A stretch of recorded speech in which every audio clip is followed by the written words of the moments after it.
선거 한 번 할 때마다 이거는 뭐 100만 원, 200만 원씩 올라가 버리는 거예요.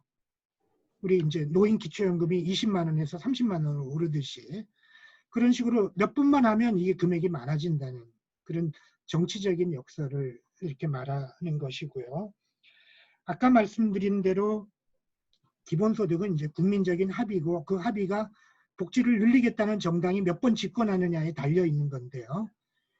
경기도에서 작년에 공론조사라는 걸 한번 했습니다. 그래서 그 도민 4,000명에게 기본소득 찬반을 물어서 그랬더니 이제 40%가 기본소득 찬성으로 나왔고요. 30%가 약한 반대, 30%가 강한 반대로 나왔습니다. 그래서 강 교수님께서 잘 아시는 거라고 생각됩니다만 형식이라고 보려면 그거를 200명을 뽑았습니다. 공론위원으로. 그래서 200명을 3대 3으로 뽑았고요.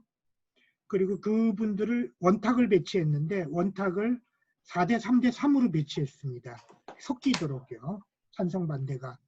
그렇게 해서 두 가지 제도에 대해서 찬반을 물었습니다. 모든 토지의 0.5% 세율을 비례세로 매기면 1년에 60만 원, 한 달에 5만 원을 줄 수 있다. 이 제도하고요. 토지 기본소득이죠.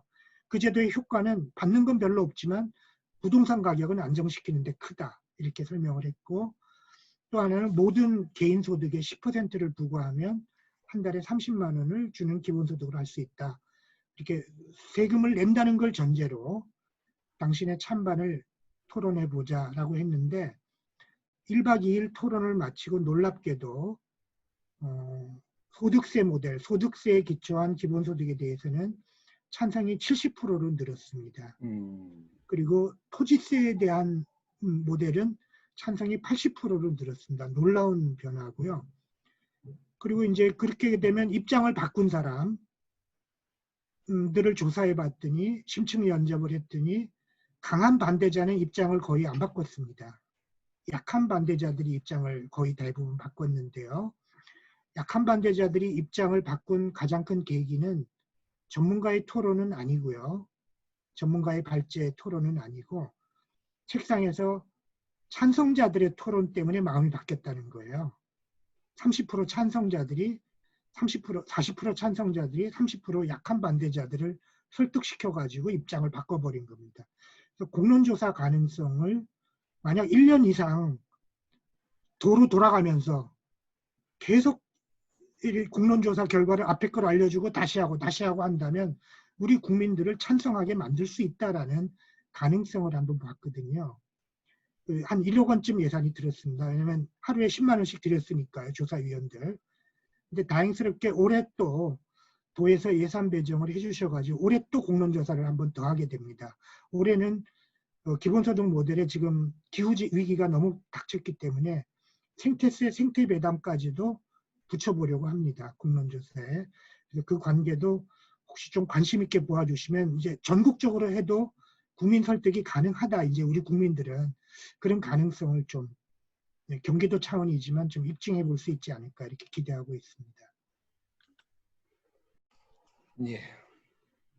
네, 교수님 답변 감사합니다. 또 다른 질문 있으신 분 있으세요?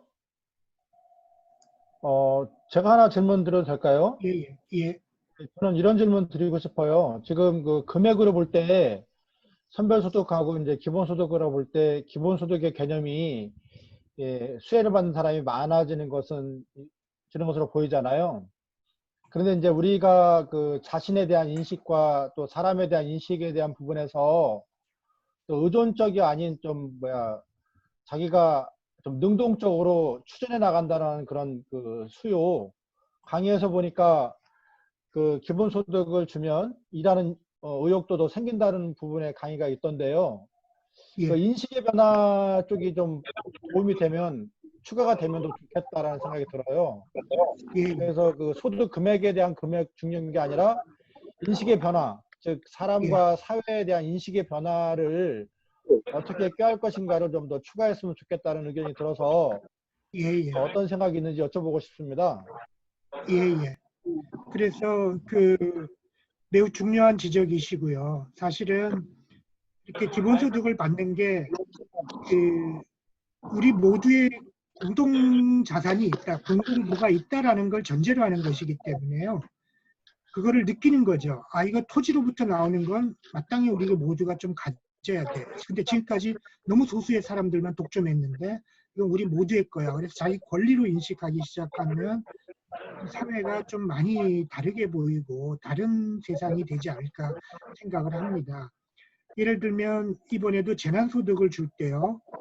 원래 제가 그 청와대에서 검토하실 때 제가 3번 전문가로 이렇게 찬반 토론회, 정책 판단자들 판단하실 때 참고가 되게 토론에 있었는데요.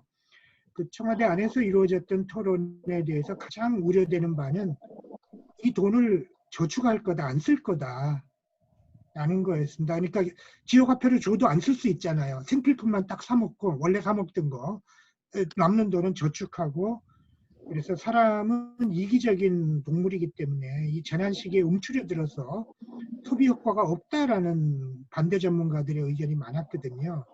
그래서 많이 청와대에서도 망설이셨는데 사실은 결단해 놓고 보니까 모든 국민들이 왜 나라에서 자기한테 돈을 줬는지를 의도를 다 알잖아요. 자영업자 좀 동네 자영업자 살려주라고 줬다는 걸 금방 다 알아차리고, 자영업자 가서 부자들은 그 소득의 몇 배가 되는 소득을 자영업자들한테 쓰고 나왔죠. 우리 국민들이. 그래서 우리 국민들이 이렇게 믿고 뭔가 먼저 이렇게 대우를 해주면 거기에 맞는 행동을 보이는 게 우리 국민들이 아닌가, 저는 그런 믿음이 좀 많이 생긴 것 같습니다. 이번에도 소비용 때 보면은 재난소득액의 2배쯤 더 쓰신 것 같거든요. 신용카드 소비액이. 지금 데이터가 나중에 더 정확하게 나오겠습니다만. 그러니까 이타적으로 소비를 다 하신 거예요. 그래서 그런 것들이 특히 2016년도에 성남시 이재명 당시 시장이 청년 기본소득을 주고 났는데 그 6달 뒤에 총선이 있었어요. 총선인가요? 그렇죠. 있었는데 그때 성남시 19, 24세 투표율이 발표됐는데요. 한 6개월 뒤에 선관위원회에서 성남시 19, 24세 투표율이 성남시 50대 투표율을 눌렀습니다. 그러니까 정치 공동체에 내가 참여해야 되겠다라는 의식을, 아니면 그런 각성을 청년들한테 불러일으킨 거죠. 그래서 전국 최고의 득표율이고요. 19, 24 투표율은. 그래서 어떤 정치 공동체에 대한 관심을 불러일으키고, 사실은 정치라는 게 기본소득이 지급되기 시작하면 정치의 가장 중요한 일은 기본소득 금액 정하는 일이 될 겁니다. 재원 마련하고 어디서 걷어서 우리 얼마로 할까. 이게 전 국민의 가장 중요한 관심사가 될 거기 때문에 이 정치라는 게 국회의원들만 자기 월급 자기가 결정하는 게 아니고 기본소득이 되면 전 국민이 자기 월급 자기가 결정하는 과정에 참여하게 될 거라고 저는 그렇게 보고, 이런 행동들이 지금까지와는 전혀 다른 어떤 세상을 만들 가능성이 있다, 이렇게 기대하고 있습니다. 네, 답변 감사합니다.